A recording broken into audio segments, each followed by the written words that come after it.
Doctor Carlos Alonso Lucio, buenos días. Muy buenos días, doctor Fernando. ¿Cómo ha estado usted y su audiencia? Pues nosotros muy preocupados con este país. ¿En qué anda Petro con la paz mundial cuando no tiene paz en Colombia? En lugar de hablar de la paz en Colombia y dedicar a ella todos los esfuerzos que debe dedicar un gobernante, está dedicado a la paz en Palestina. Pero ya dijo que los que no estaban con Palestina no le venderían armas. ¿Quiere comprarle armas a Rusia? ¿Cuál es su parecer, senador?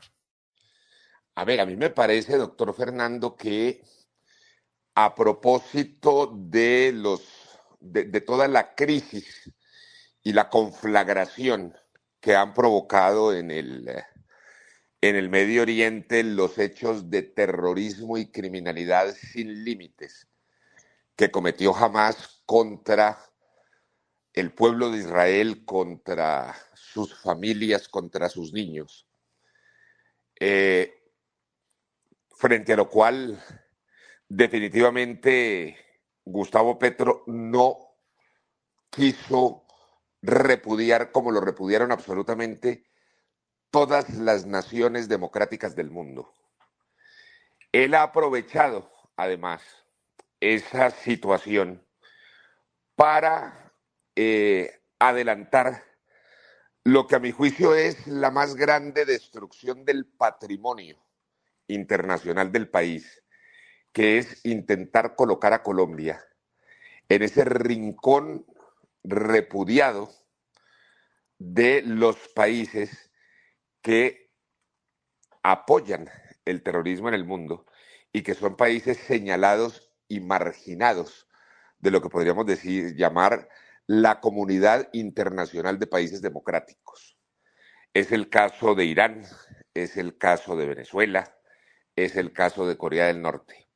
Y eso, sin lugar a dudas, es un abuso del poder presidencial y, sin lugar a dudas, una destrucción del patrimonio. Ahora, del patrimonio internacional del país. Ahora, eso tiene que ver, sin lugar a dudas, con un tema propiamente ideológico, de que efectivamente Gustavo Petro quiere colocar a Colombia en el grupo de países no democráticos a propósito de que él no es un mandatario democrático, está intentando avanzar hacia un modelo autoritario del, del país en contra de la Constitución y de las leyes. Pero además, a mi juicio, hay otra apuesta no solamente ideológica, sino una apuesta estratégica. Y es que para poder consolidar, al igual que ocurrió en Venezuela, un régimen autoritario, es preciso obligatoriamente destruir la democracia y destruir la economía y destruir el tejido social del país. Y parte de la destrucción de esa democracia, de esa constitución y de ese tejido social y económico del país es la destrucción de las Fuerzas Armadas. Yo creo que el país ya es lo suficientemente consciente porque existen y abundan lo suficientemente los casos concretos que determinan y describen el propósito de destrucción de las Fuerzas Armadas. La decapitación de más de 60 generales y de decenas y centenares de oficiales de las Fuerzas Armadas. El permanente insulto a las Fuerzas Armadas que contribuyen sin lugar a dudas a un proceso de desmoralización y de falta de respaldo presidencial a la función constitucional de las Fuerzas Armadas de defender la soberanía, la integridad territorial, la Constitución, la vida, honra y bienes de los ciudadanos. El proceso de destrucción de los servicios fundamentales de las Fuerzas Armadas de inteligencia y contrainteligencia. La desfinanciación logística para enfrentar el crimen. Y sin lugar a dudas, y para comenzar, por unos decretos que yo pienso que van también en contravía de la Constitución y las leyes, de ordenarles a las Fuerzas Armadas cesar su persecución a las organizaciones criminales, a propósito de unos ceses del fuego bilaterales que jamás han sido bilaterales y que nunca se han cumplido desde la contraparte, luego que han terminado siendo amarrarles las manos a las Fuerzas Armadas para que cumplan su papel de garantes de los derechos de los colombianos y de la defensa de la Constitución en favor de lo que también ya es un hecho verificado institucionalmente, cuál es el crecimiento exponencial tanto de las organizaciones criminales como de la expansión del control territorial en distintas zonas del país. En ese orden de ideas, de la destrucción de las Fuerzas Armadas como estrategia premeditada, está sin lugar a dudas destruir lo que son unas bases estratégicas también de cooperación con las fuerzas militares, entre las cuales está la cooperación militar con el Estado de Israel. Una cooperación militar que es públicamente conocida en relación, por ejemplo, con las comunicaciones, en relación con la logística, en relación con el armamento, en relación con la cooperación en inteligencia. Es decir, la amistad y cooperación militar del Estado de Israel con el Estado colombiano son históricas, tradicionales, de una hermandad histórica. Destruir esa cooperación militar, sin lugar a dudas, es vulnerar, tocar uno de los puntos neurálgicos de la estrategia de seguridad y militar del país. Y repito, Gustavo Petro ha aprovechado entonces la conflagración derivada del terrorismo de Hamas en el Medio Oriente para adelantar su estrategia vía el abuso y el aprovechamiento de la conflagración y el dolor del Medio Oriente para adelantar su política de destrucción de las Fuerzas Armadas en Colombia. Bueno, entonces vamos para allá, ¿no? Vamos para allá, porque todo este escándalo de Petro se contrae a la declaración que dio diciendo que a los países que no aprobaban la condena a Israel no les compraría armas. ¿A quién le va a comprar armas, senador? ¿De qué se trata? ¿Nos vamos a llenar de aviones Sukhoi? ¿Y con qué dinero? ¿Y qué vamos a hacer para el mantenimiento del equipo militar que tenemos disponible? Sobre eso no se ha dicho una palabra, ¿o sí? No, yo creo, doctor Fernando, que es importante, basta mirar lo que fue la experiencia venezolana.